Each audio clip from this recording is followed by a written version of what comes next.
Avant de rentrer dans la thématique du supermarché, faisons un point essentiel sur l'histoire de la grande distribution. Nous allons commencer par se remettre en tête le rôle de la grande distribution. La distribution fait tout simplement le lien entre les activités économiques menées en amont par les fabricants et les consommateurs en aval. C'est ainsi, grâce aux distributeurs qui sont en relation directe avec les consommateurs, que les fournisseurs accèdent au marché en aval. La distribution de masse de produits alimentaires à prix discount bouleverse l'organisation et les rapports à la clientèle. Cela répond à l'évolution de la consommation et à des contraintes comme la concurrence et les rapports avec les fournisseurs. Le concept des ventes en libre service naît aux États-Unis en 1916. Le premier supermarché est ouvert à New York en 1930. En Europe, c'est après la Seconde Guerre mondiale qu'arrivent les supermarchés. 1948 à Londres, 1957 à Bruxelles avec Deleuze. Cependant, en France, le supermarché est arrivé bien après. Avant l'apparition du supermarché, de nombreux petits commerces en France existaient déjà, aussi appelés magasins populaires. En 1931, le premier prix unique, ancêtre du supermarché, ouvre à Paris. En 1948, Goulet-Turpin inaugure un self-service, toujours à Paris. Malgré une réduction des frais du personnel et d'aménagement du magasin qui permet de baisser les prix et d'augmenter les ventes, son succès est limité. Le petit commerce indépendant domine encore très largement en Europe. Malgré qu'elle soit très traditionnelle, la moitié de ces commerces est dédiée à l'alimentation et la majorité de ces commerces n'a pas de salariés. Les techniques de vente sont très archaïques et l'épicier, souvent âgé en blouse, le crayon sur l'oreille, n'offrant qu'un assortiment restreint, symbolise bien le non-renouvellement d'un petit commerce dont la règle d'or est de vendre peu mais cher. Le supermarché s'installe lentement à la fin des années 1950 car le personnel et les clients doivent se familiariser avec le pré-emballage sans compter l'attente aux caisses et le manque de chaleur humaine. C'est donc en s'inspirant du modèle américain que la société Goulet-Turpin se lance dans l'aventure avec l'ouverture du premier supermarché de France, baptisé l'Express Marché, en région parisienne. Fini la vente au détail, l'offre limitée, place au libre-service au caddie, à l'affluence de produits. Alors que les supérettes proposaient jusqu'ici quelques centaines de références, l'Express Marché en propose plus de 2000 sur une surface de près de 600 m² contre les dizaines habituellement. Le supermarché promet des modes de consommation plutôt novateurs pour l'époque. C'est une révolution commerciale et culturelle. Aux premiers abords, les clients sont dits déboussolés. Certes, les clients du supermarché apprécient les prix intéressants, le fait d'avoir tous les produits alimentaires sous la main, la propreté du magasin et la rapidité des courses. Mais il leur faut se familiariser avec le pré-emballage des produits et le maniement des chariots.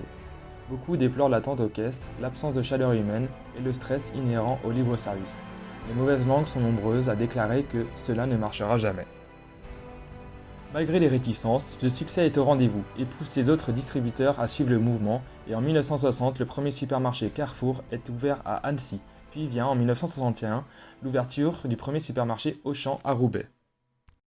Les supermarchés sont des endroits où se trouve un point de vente au détail en libre service intégral sur un seul niveau à prix et marge réduits dont la surface est comprise entre 400 et 2500 m² et dont le nombre d'assortiments se situe entre 3000 à 5000 références en moyenne. Il se compose aussi bien de produits alimentaires pour la majeure partie que de produits non alimentaires, produits d'entretien, quincaillerie, papeterie, lingerie. Le paiement s'effectue pour la quasi-totalité des produits en une seule fois aux caisses situées à la sortie du magasin. Les surfaces de vente diffèrent selon les États. En Allemagne, la superficie varie de 400 à 1000 m². Un supermarché se reconnaît par ces trois critères: le nombre de références proposées à la vente, le nombre de caisses et le nombre d'employés. Le monde des supermarchés a vu se développer ces dernières années le paiement sans caisse. Cette idée a été développée par Amazon en 2017 avec les magasins Amazon Go. Le géant américain a décidé de dématérialiser complètement le passage à l'acte d'achat. Ici, il n'y a ni caisse, ni caissier, ni même borne de paiement. Le paiement se fait directement sur le compte Amazon. Le concept est de plus en plus développé en France. Nous pouvons citer notamment Casino ou Monoprix qui proposent déjà de payer au moyen de leur application sans passer par la caisse. Cela constitue un avantage énorme pour les supermarchés car le prélèvement laisse des traces et permet d'élaborer un compte client avec un historique d'achat de chaque client. La tendance actuelle des supermarchés est à la personnalisation. Les professionnels de la grande distribution tentent de développer des moyens pour que chaque client bénéficie d'un suivi d'achat et d'une simplification de paiement. L'un des objectifs de la personnalisation est d'identifier les émotions, ressentis, préférences, habitudes du consommateur pour pouvoir l'orienter au mieux. La CGI, leader mondial du conseil et du service numérique, vendeur de solutions digitales, aux grandes surfaces a développé à Lille des caméras équipées de logiciels à reconnaissance faciale. Ces caméras détiennent un logiciel qui détecte le sexe et la tranche d'âge de l'individu. Il est également capable d'analyser des données plus complexes comme l'humeur ainsi que les réactions. À l'avenir, nous pouvons imaginer que ces caméras serviront à mesurer par exemple la sensibilité aux promotions ou aux nouveaux produits. En parallèle, nous voyons se développer sur les applications d'enseigne des onglets de réalité augmentée sur lesquels le client renseigne ses préférences d'achat. Ces onglets facilitent les courses aux consommateurs mais servent principalement aux vendeurs pour récolter les habitudes d'achat du client. Dans les supermarchés, les vendeurs sont capables d'approcher le consommateur avec des suggestions personnalisées. Tous ces dispositifs sont mis en place dans un but premier de collecter des données pour pouvoir cibler plus facilement l'attente et faciliter l'acte d'achat.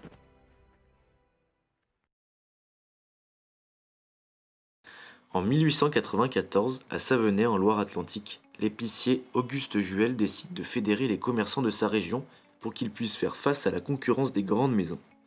Naît ainsi l'une des premières sociétés d'achat en commun, en participation entre épiciers détaillants, baptisée le Pain Quotidien, enseigne qui compte 3 adhérents à l'origine. De cette association naît Unico. En 1928, la marque est déposée et évolue peu à peu de centrale d'achat pour devenir un réseau de distribution. En 1929, 30 000 épiciers détaillants vendent des dizaines de produits Unico. Au fil des années, son format évolue, passe de groupement de sociétés coopératives pour évoluer petit à petit vers une forme de super et hypermarché. En 1982, Système U est créé pour fédérer les différentes sociétés et enseignes d'adhérents. La lettre U d'Unico est choisie pour créer un dénominateur commun aux enseignes du groupe, tandis que le choix du nom Système fait référence au fonctionnement des adhérents de la coopérative. Système U se lance dans le format hypermarché de plus de 2500 m² et crée l'enseigne Avenue. En 1988, l'enseigne Avenue devient Hyper U. Au fil des années, Unico devient utile et le début des années 2000 verra arriver avec elle les nouvelles enseignes de Système U. Le groupement U va plusieurs fois changer de slogan. U, les nouveaux commerçants, le commerce qui profite à tous, pour enfin arriver à U, commerçant autrement.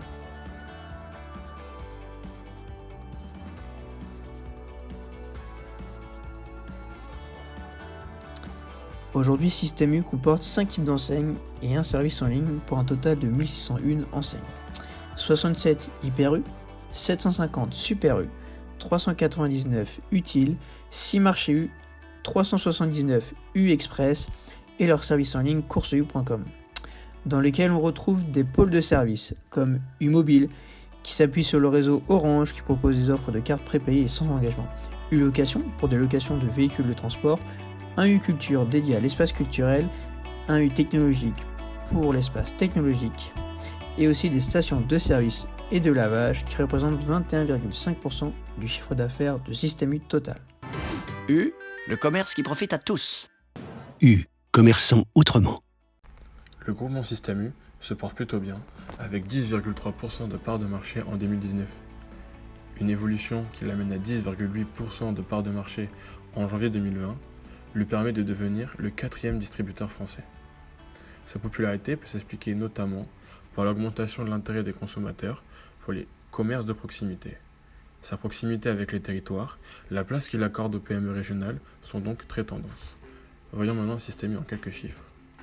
20% des achats sont en moyenne réalisés en circuit court dans chaque magasin.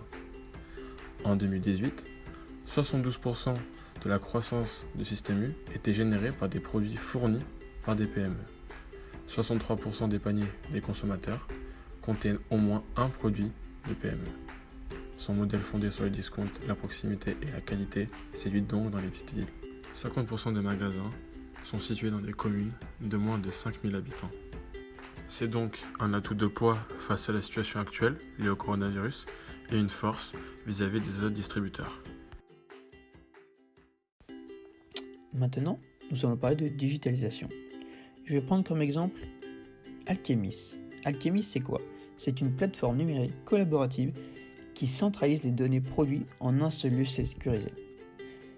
Cette plateforme est destinée aux industriels et aux distributeurs qui leur permettent de gérer facilement leurs relations fournisseurs. Cette plateforme permet une transparence sur les produits grâce à la traçabilité continue. Le système U l'a très bien compris. C'est pourquoi, d'ici 2021, le groupe Système U va collaborer avec la plateforme Alchemis. Un déploiement qui va permettre au réseau d'indépendants de tracer la qualité des approvisionnements de l'enseigne, mais aussi d'améliorer l'efficacité opérationnelle. Pour la première fois, l'ensemble des fonctionnalités de la plateforme seront utilisées par une enseigne qui compte 1600 points de vente. Pour résumer, Alchemis va permettre à Système U de simplifier les process métiers en accentuant la traçabilité et la qualité de l'information. Cette information, elle sera partagée en ligne au sein des magasins à travers une base de données unique. Pour les consommateurs, cela permet d'obtenir des données fiables et transparentes grâce à leur application Y'a quoi dedans, ce qui permet de décrypter les ingrédients et traquer les substances controversées, additifs présents dans les aliments. Super U est une enseigne du groupement Système U spécialisée dans la distribution alimentaire. Sa surface est généralement comprise entre 1000 et 4000 m². Un atout majeur pour le groupe car le magasin Super U représente à lui tout seul 55% du chiffre d'affaires de l'ensemble du Système U. L'assortiment dans les rayons est à leur image, ancré dans le terroir. Chez U, bien plus qu'ailleurs, la part belle est faite aux produits de PME. Beaucoup de ces produits entrent dans les sélections U de nos régions et sont mis en avant comme tels dans les catalogues promotionnels. Les consommateurs en redemandent. L'enseigne peut donc remercier les PME qui contribuent pleinement à son essor. L'enseigne se modernise petit à petit dans sa communication et dans son espace de vente, comme via le nouveau genre de communication, le Web Talent Show, qui met en avant les différents corps de métier de Super U, comme les boulangers, les pâtissiers. Du début du e-commerce en 1930 jusqu'à la grande explosion entre 1995 et 2015, Système U avec leur site de vente en ligne coursu.com représente 615 millions d'euros fin 2019, début 2020. Un point positif pour le groupe, néanmoins Carrefour et Leclerc ont réussi à s'imposer dans le domaine du e-commerce en grande distribution. Le e-commerce, une tendance encore plus importante en 2020. Pour parler de tendance en 2020, Système U a innové avec une toute nouvelle tendance dans le e-commerce.